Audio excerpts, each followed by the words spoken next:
Farmers around the world have long had to rely on incomplete, often inaccurate information to make crucial decisions about what to grow and how to grow it. However, Kenyan farmers have now embraced short-term crops to boost climate resilience through what they term as smart farming. It is a fairly new term and majority of farmers are not familiar with. So in today's episode of Kilimo na Biashara, we will shed light onto the concept of smart agriculture and why it is the future of farming.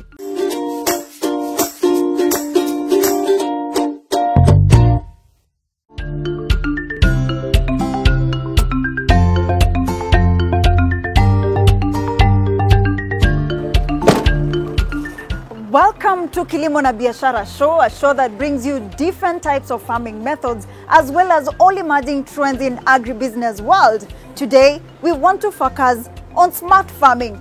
Join me and let's learn what this means.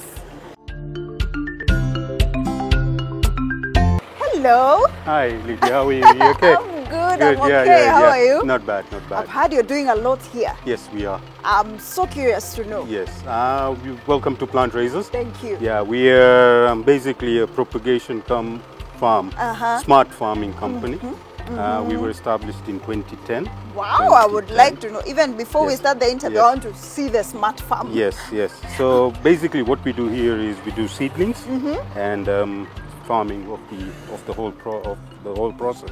So I'll just show you the basic idea of what seedlings are.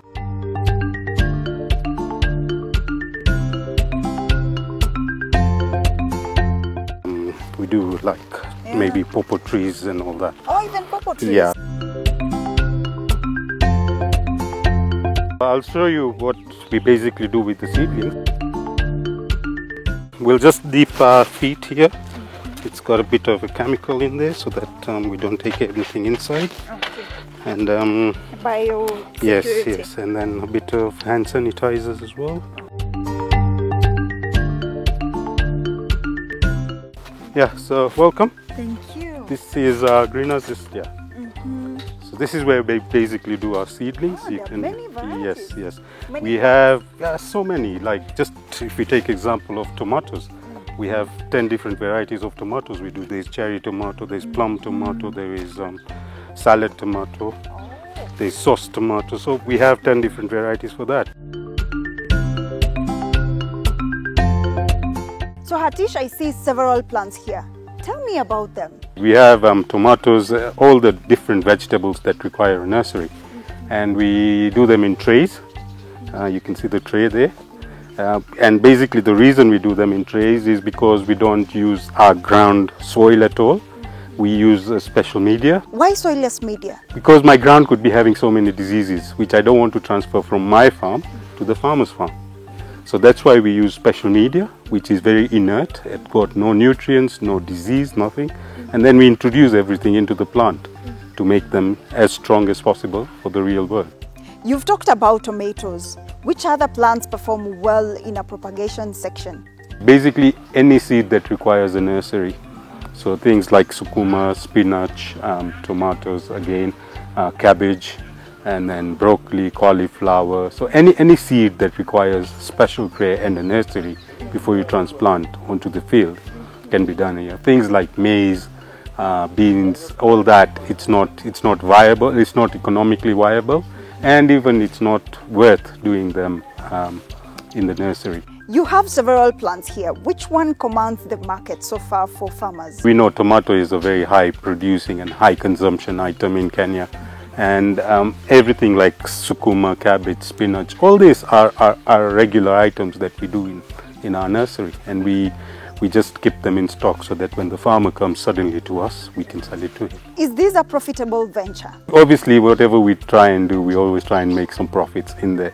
But at Plant Raisers, we believe that we grow the farmer with us so that our profitability is there, but not as high as would be expected. So in all businesses, challenges abound. What are your challenges in this section?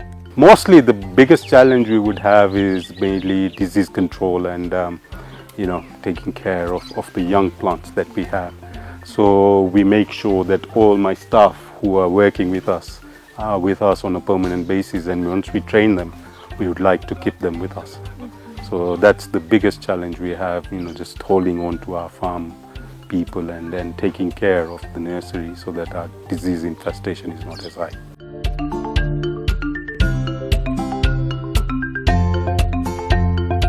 So among all these crops, which one is susceptible to diseases? The biggest challenge for the farmer to grow on the open field is always tomatoes. It's got the biggest and the highest disease tendencies. But in the nursery, we try and keep it as hygienic as possible, so that even you can see we don't have any pests in the nursery. So that's why we have all these different partitions for the different nurseries in here. So yeah, for the farmer, we try and make sure we don't give him any diseased seedlings. So what are the advantages of having the seedlings grow in a propagation house instead of a normal field? The biggest advantage of having the nursery is, as I said, the hybrid seeds are very difficult to germinate and of seeds. So when we do it in the professional manner we are doing it in, we get germination of almost 95 to 98%. Which is very high. If you were to do the traditional nursery, you would lose 50% of your seed just in the ground. The other advantage that we have is that all the seedlings or the seeds are germinated at the same time. So when you put it on your farm, you will get a uniform plant as well. Most of your plants will be the same age and you'll not get any gaps. Because if you were to do this traditional nursery, then if you've lost 50% of your seeds, you've lost 50% of your crop. So you will have a big gap in your farm. So when you come to us and buy seedlings, if you want 1,000 seedlings, you'll get 1,000 seedlings. You're not going to, gamble on getting 1,000 seeds and get maybe 800 seedlings out of that. Hatish, if I want to be a propagator, what are the requirements needed? Training your staff and training and so many other issues. We are learning on the job every day. We have a different challenge on a day-to-day basis. So from the time we started in 2010 until now, you can imagine it's been 10 years. And where we were at that time, we had water challenges, we had our media challenges, we had our fertilizer challenges, which we learned throughout the time. And we are now feeling that we are at a place where we can successfully say that we're getting there. The other advantage of having seedlings in your farm is your crop is uniform and the production. You will make sure that you get a production for 1,000 plants, so you don't lose out.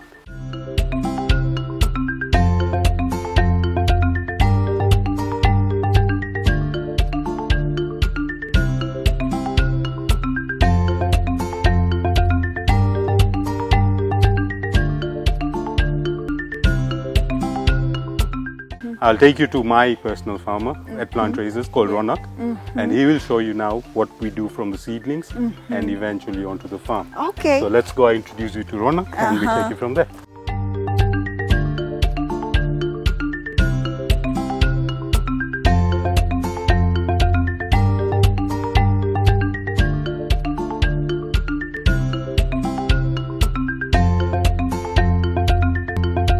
Come, I'll introduce you to Ronak. Ronak! Oh, hey! Yeah. I see your produce here. Hello, Ronak. That's Linda and Ronak. He'll now take you in his capable hands and take you further from the journey from the seedling to the plant. Now let me get to him. I can see the harvest already. Yes. Thanks. So we'll see you later. Thank Linda. you. Thank you. All right, so Linda, this is where we actually do the finishing of it and pack the car and it goes. But let's go to the farm and I can show you how it's done. Okay. Wow, I've seen tomatoes and I can barely think.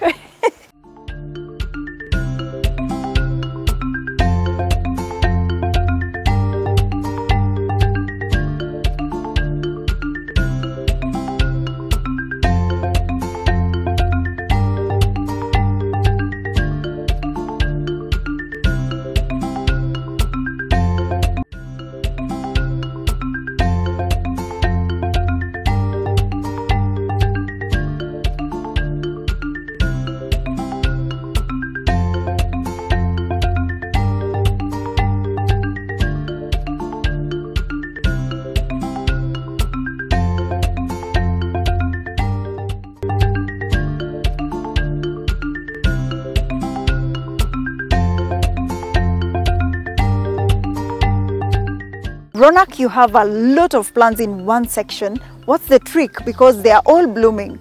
Here we are trying to introduce the concept of smart farming, where yes, I can do 3 acres of cabbage, but why do it all at once when I can only sell, let's say, 2,000 pieces of cabbage a week rather than 30,000 at once.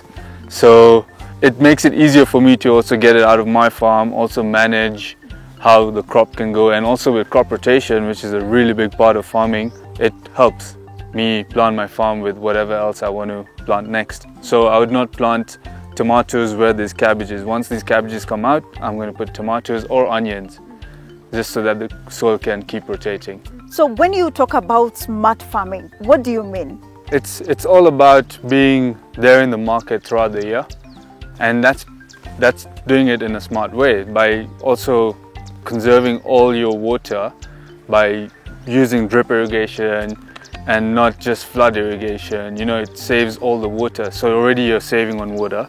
Number 2 is when you're having such a small amount of produce to deal with, it's easier to sell, it's easier to market, and also like you get a bigger basket. So I might not have 1 acre of cabbage here, but I do have 1 acre of cabbage on the farm, but at different stages, so that I'm always having cabbage in the market. Yeah. So if you take a look carefully, these cabbages are a little bit smaller than the ones at the back because those are older by 2 weeks. So Ronak, when you talk about smart farming, which are those crops that performs better if one is to venture into smart farm? The crops that are always there out in the market, that is the tomato, onion, sukuma, spinach, cabbage, chilies, and maybe the pili pili hoho.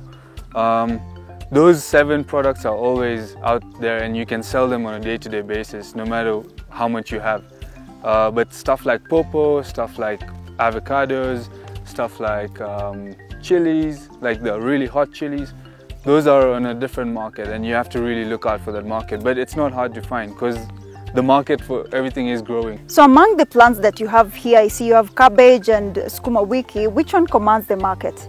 The main product that I really love to sell is the tomato, because to be out there in the market throughout is the aim. And that's why I always plant tomatoes within 2 weeks. I'm always planting a new block of tomatoes, whether it's an 1/8 of a block or a quarter, but it's not more than an acre. If I'm to start smart farming, how much land do I need? When I started, this was 6 years ago, I started with only 1/8 of an acre, and I planted 6 products. There was 200 pieces of cabbage, 200 pieces of lettuce, 200 plants of tomatoes, 2,000 onions, and it was sukuma and spinach. That was 200 pieces each. And those, as that came out, by the time I had my 4th planting of the same, which I was planting every 2 weeks, I already knew like I might need more, like I'm already selling now. So the quantity of cabbages increased from 200 went to 400 because another customer wanted the same amount of cabbages a week. So it's just selling 200 pieces of each to a customer and then getting more customers on board. And that's how my farm has grown to now I'm selling 2,500 a week of cabbages. I see you've adopted drip irrigation here, and of course it needs pumping. Where's your source of energy?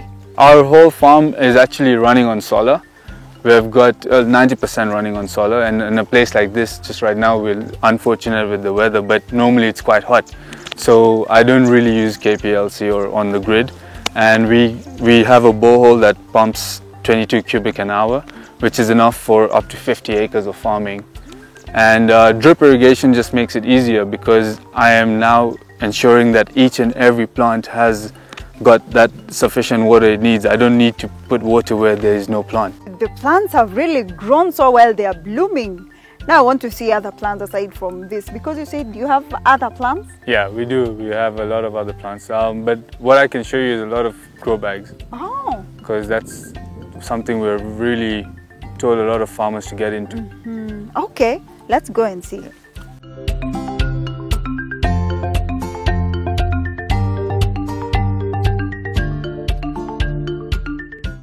Wow, these are beautiful. Yeah, welcome you said to the these grow are bag greenhouses. Now what plants are these? So these are cherry tomatoes, and those are cucumbers, and the other greenhouse we have normal tomatoes also grown in grow bags. So in a greenhouse you can have several plants. Yeah, I mean the concept behind doing it in a grow bag helps me from crop rotating, so I can grow tomatoes over and over again. You've planted all your crops here in grow bags. Why so? The reason being is I can plant tomatoes throughout the year without rotating the soil, the main soil at the bottom, and just rotate the soil in the bag, and that gives me full efficiency of using the greenhouse, and I can make the most profitable term out of the greenhouse. Ronak, tell me, what are the advantages of using these grow bags? The advantage is that all the water, all the nutrients that I feed in there are just supplemented to that small area of space. So that plant has only got that limited area to go and search for water or nutrients with its roots, and that makes it efficient for just such a small space to be given out all nutrients. So we don't need a big farm. Like, I can even put the grow bags closer together to fit more, but I'm giving them space, and with this I'm avoiding the damage to the roots at the bottom completely, just by having full efficiency to the grow bag. Each drop of water from the drip line is just being used by one plant, so this the roots cannot leave the grow bag, and they will use up all the water, all the nutrients in that little space, which makes it fully efficient. Using grow bags, it makes it easier for us to also now not rotate. The main idea is just not to rotate, and I can grow any crop. So in this greenhouse I have cucumbers, I have tomatoes, and I also have the small cherry tomatoes, the salad cherry tomatoes, and everything grows. I've also grown cabbages in a grow bag. So it really depends. If there's a lot of farmers that have bacterial wilt in the ground, and that's a disease, that's a soil prone disease. So for farmers that have diseases in the soil, this is the way forward, where you can still keep farming but just use a bag. Tell me about the challenges that you go about here in this section. At first we had a challenge of the feeding program, because we thought it was the same as the normal outdoor or the normal greenhouse feeding, but it's a little bit higher, because you're really suffocating the plants to that little space. So you want to make sure that it's got enough and not less. How is the production when you use grow bags as opposed to when it's in an open field? Production is the same.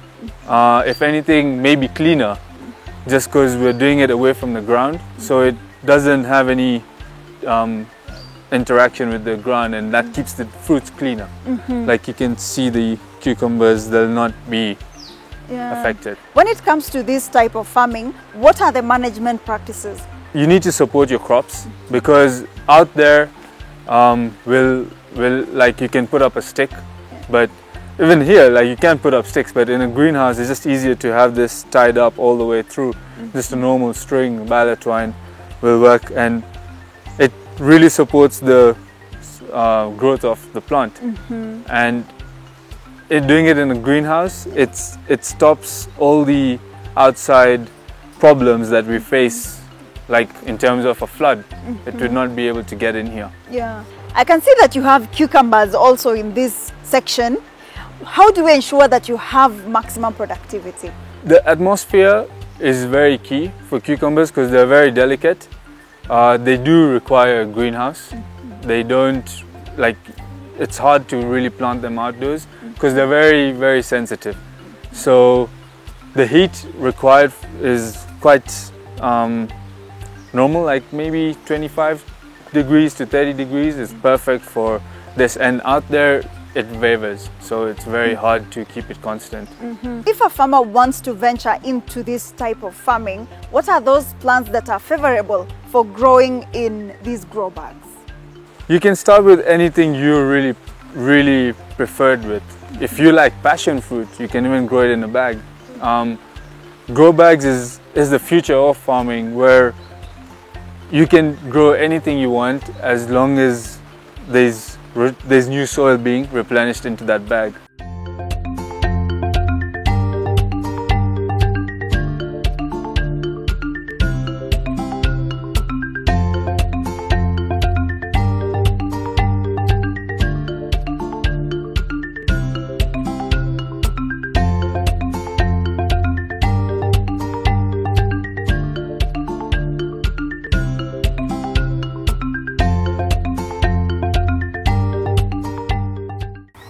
seen you buy tomatoes from here. Yeah. Where do you sell them to, and why do you buy it from here? I supply mama mbogas, the retail market, and I also do wholesale. So why I buy particularly from plant raisers is that they have very good quality and they are able to sustain consistent supply. Why tomatoes? Well, every dish has tomatoes, so my biggest product that I sell is tomatoes, along with onions, cabbages and others. Is it a profitable venture? It is very profitable, and I do encourage other people to venture into this. Of course, you have to develop a name in the business.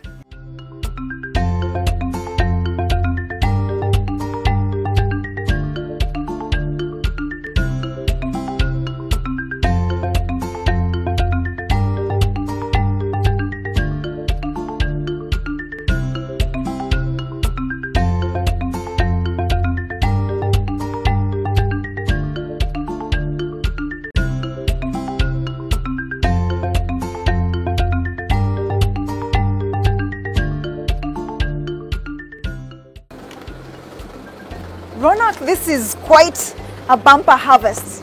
Guys, look at this. This is such a bumper harvest from the farm that you saw us earlier on.